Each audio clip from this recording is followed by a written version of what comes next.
Bon, c'est un communiqué époustouflant, inapproprié et indigne si l'on s'en tient au principe du respect de la séparation des pouvoirs consacré par la Constitution et les conventions internationales ratifiées par le Burundi. Je dirais que c'est une immixtion du pouvoir exécutif dans le pouvoir judiciaire, étant donné qu'en vertu de l'article 93 de la Constitution, le président de la République est le chef du pouvoir exécutif. Alors, on voit même que souvent, le rang du chef de l'État auquel lui confère le statut de magistrat suprême est souvent mal concis par certains.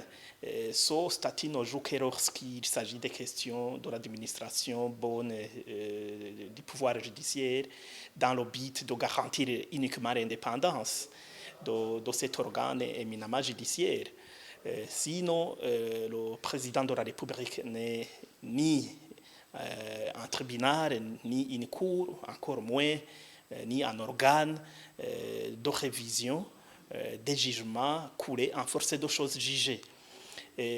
En vertu de l'article 210, ce sont uniquement les cours et tribunaux qui ont la prérogative et la compétence de rendre des jugements et arrêts, mais pas le président de la République.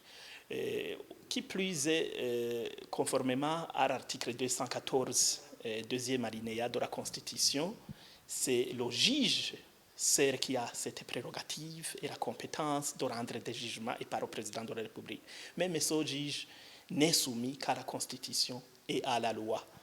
Et en fait, en vertu de l'article 214, alinéa 1er de la Constitution, le pouvoir judiciaire est indépendant et impartial du pouvoir exécutif et du pouvoir législatif.